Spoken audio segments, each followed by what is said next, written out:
Let's talk about the council election results from last week and what's been happening since, because the situation has been unfolding pretty quickly. Just like before, I'm not here to defend Starmer or promote a candidate or party or anything like that, just analysing current events from a neutral point of view so we can understand the forces that we're subjected to on a daily basis. It can often seem that various organisations across the media spectrum actually seem to have more power over our politicians than the politicians themselves do. And there comes a point where it's worth recognising how much they're actually shaping public opinions, which indirectly shapes the outcomes of our elections. So we're going to look at what has been happening before the election, during and after, as best as we can without veering into speculation, and not necessarily in that order. What I want to do is point out the tactics that are being used to hook you in and keep you engaged with their business model, under the pretense of keeping you informed. So it's important to recognise how our political system works in reality, so we can manage our expectations and not get all worked up when reality hits. So we live in a representative democracy, which basically means we hand power to someone for one reason or another to make decisions on our behalf while we get on with our day. Whether you personally like these people or not is almost beside the point, because someone else might have a different perspective. There has been a lot of excitement in the media over the last week about whether someone resigns or not, and what might happen if they do. Given how prominent this coverage has been, signals to me that a lot of people wish they were more involved in the political process on a regular basis, which is a really healthy sign in a democracy. But it's also worth being aware that things don't move as quickly as we'd like them to, although the media tends to create exactly the opposite impression, regardless of an organisation's alignment. By the way, I am working on a future video to analyse the various factions and positions within that spectrum, as using the term media to refer to an entity can be a bit lazy. But for now, welcome back to Simplicity Complex. I'm Will, let's begin. So first, let's get some facts out of the box, because this is where we start when we begin an investigation. Across the UK, hundreds of councillors were gained by Reform UK, while the Greens also made notable breakthroughs, particularly in London. However, several councils shifted from one party to another with no overall control, showing a fragmented result rather than one clear nationwide winner. Well, what does that actually mean? What does and doesn't that change? So, a party has control of a council when the majority of seats are held by councillors of the same party. Now, most would look at this through a lens of party tribalism in the media sphere. How things run in the council depends on the relationship between councillors. It's fairly typical that operations go smoother when the councillors are politically aligned, because they're more likely to agree with each other and won't have to make bargains and deals. But this is not always the case. Cross-party committees can still function just as well as if they were of the same stripe. That's why it's important for you to understand how your local council works in reality, rather than subscribe to a generalised national framing that lumps everyone in together and talks about results as a whole as if they were a score. Just going to give a quick reminder as well that a lot of people treat council elections as a popularity poll on the national parties, and that's partially what we're seeing reflected in these results. As we also covered last time, councils control budgets, they set priorities, they make planning decisions, manage social care and provide social housing. That's the stuff that directs our daily life, not in a dramatic way necessarily, but in a practical, ongoing way that's become so embedded that we don't even notice it unless something goes wrong. It just becomes the way that things are. Now, remember, the council electors don't physically run these services themselves. The permanent staff do, and these staff are, believe it or not, people with their own lives, opinions, circumstances, values, stories and goals, just like you. Some councillors can even get away with barely showing up, and it's worth knowing that the role is unpaid. But when someone takes a seat they're not really interested in or not capable of filling, they're not just occupying a position, they're potentially blocking someone who actually wanted to do that job, and it increases the workload for others, plus it's ultimately the residents in that ward who lose out. Now, I only learned myself recently as well that the party label matters less than most might think. It's actually more of a branding exercise than a direct link to whether the colours align with the government in Westminster. At the end of the day, what matters is who you handed that power to and whether they're capable of using it well. And I'm not getting at whether you might have made the right or wrong choice. It's about being able to explain why you made it. Because a vote placed on party brand alone or as protest against someone else, that's you handing your power to a real person, and that person will be making practical decisions in the direction of government for the next 4 years. Now, history is full of examples where people have been very good at harnessing the frustration and anger of the electorate to get themselves into positions of power without any real intention or ability to do anything useful for those who put them there once they're in. So from these results came the calls for Keir Starmer to resign. If he did, it would trigger a leadership contest within the Labour Party, similar to what happened several times with Conservative leaders in recent years. But there's a crucial detail between the two, which I'll cover in a second, because honestly, the way that we're chewing through Prime Ministers over the last few years, it's starting to feel a little bit like Britain's Got Talent. So I'm just going to point out the language used here to frame the situation.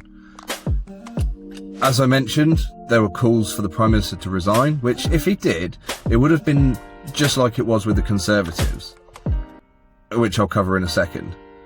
The narrative has shifted into a leadership challenge, which is an important difference. With the Conservatives, those MPs would write private letters of no confidence to the chairman of their 1922 committee, which is the central body of the Conservative Party, kind of like the National Executive Committee for Labour. When enough letters had been submitted, then the process kicked in automatically, and candidates scrambled to gain support from other MPs and ultimately the party members who would be placing their vote on who would be the new leader.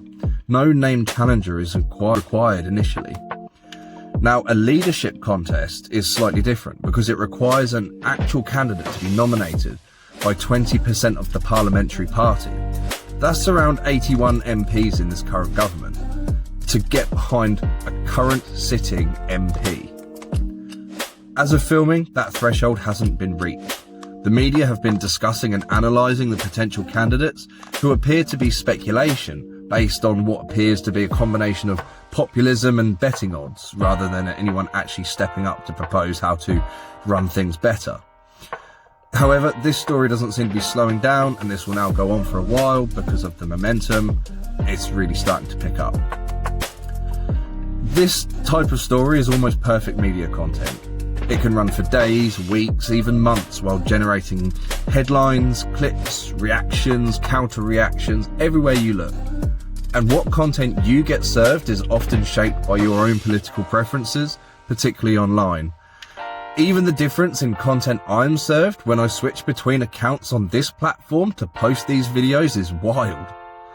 But have you considered what happens when a TV channel or radio station goes on to pick a side? So here's a question for you. Which comes first, media reporting or public sentiment? The media would say they reflect what people think, but it leaves something important out. The media appears to do more than reflect sentiment, but actually cultivate it. So when people start repeating the information they've absorbed over the previous weeks, it can be demonstrated as accurate. So it's like a chicken and egg cycle, a feedback loop, a business model that sustains itself through user engagement. And if you've been paying attention to the news right now, you can see that machine is running right in front of us at full steam. Let me give you a direct example. Something I noticed before the elections took place.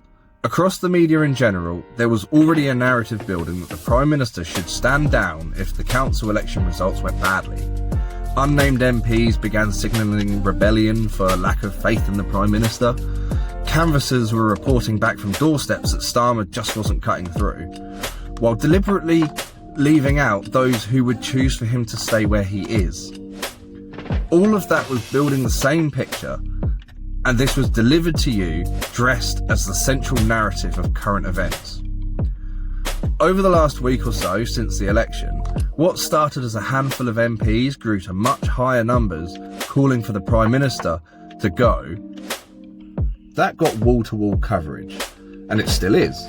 Most of them leave out that a larger number even signed a statement to back him, so the people calling for him to go are currently outnumbered by the people who aren't. But that's not what you're being told. There will also be MPs who haven't said anything publicly either way, which is actually the biggest group out of all of them, and they barely get mentioned. That's not an accident. See, journalists work in an office and they have meetings and they chat at the office water cooler about what to write. They are choosing what they are and what they are not showing you. Anyway, I just want to point out the sort of language that gets used when they say leadership challenge, because that framing is worth looking at, because it's not quite accurate right now. With the Conservatives, those MPs would write letters of no confidence to the chairman of their 1922 committee, which is the central body of the Conservative Party, kind of like the NEC for Labour. And once enough letters had been received, the process kicked in automatically. Candidates would then scramble to gain support from other MPs and ultimately from the party members who would elect them. No name challenger was required, but Labour is slightly different, because unless the Prime Minister simply resigns, the only way to trigger a leadership contest for Labour is an actual candidate to be nominated by around 20% of the Parliamentary Labour Party, which is about 81 MPs, but they have to get behind a specific person, and at time of filming that hasn't happened.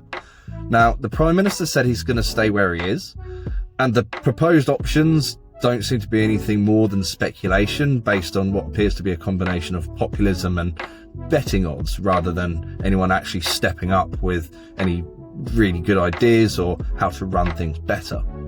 However, this story doesn't seem to be slowing down, and until there is some sort of big outcome that the resignation story will morph into, it will only continue. Now, the biggest problem is that while all of these theatrics play out, there are real consequences for us. The bond market is reacting to the instability already, and that has a cost that just doesn't disappear. Government borrowing costs have surged to their highest level since 2008, the financial crash, because of higher interest. See, borrowing happens when the government issues a financial product called bonds, which anyone can buy. And after a period of time when the product is up, say 10 years, the bondholder gets their money back plus the interest rate. The higher the rate and the more bonds issued, the more our children and their children and their children and so on will have to pay off. Especially if that money wasn't invested well. But if it makes you feel any better, the situation that we are in now is a result of how the previous generations before us lived and passed the cost of that down to us. So the last thing I want to cover today is how we're seeing this play out in real time. Every party makes dramatic, simplistic statements to some degree when they're campaigning or appearing in the media. They say that the system is broken, or the other lot are making a mess of it, or they're the only ones who can fix it. But when the reality of the government hits and they can't do what they said they'd do, the blame is aimed towards previous administrations, and it's sort of a tradition at this point. It's usually met with groans and accusations of making excuses. Sometimes that is fair, but it's also worth remembering that the situation any government inherits is built on decades, sometimes centuries of decisions made before them. Whether that's a legitimate explanation or a convenient one depends on the specific claim, and each one would need looking at on its own merits. Now, here's the thing about being in opposition. It's very easy to be critical and cherry-pick statistics to use as a political weapon when they're not the ones who have to make the decisions in combination with colleagues and budgets. Everything looks straightforward from the outside. Simple solutions to complex problems are a lot easier to sell when you don't actually have to deliver them. So expect to hear a lot of noise from all of the opposition parties, from disgraced politicians and other pundits, because it's in their interests to create a perception that they are the good guys and the current government is bad, because then it makes it easier for them to get more power when the general election comes. Right, I'm going to leave it here for now. Thank you if you have stayed to the end of this video. Why not drop a comment about whether you reckon it's a good idea or not for us to hold our nose and dive into a long-running process with only speculative outcomes and hope for the best. If you found this video useful, make sure that you like and subscribe. There's a little bell icon that you can hit so that when I drop a new video, you'll be instantly notified. And thanks again, and I'll see you in the next one.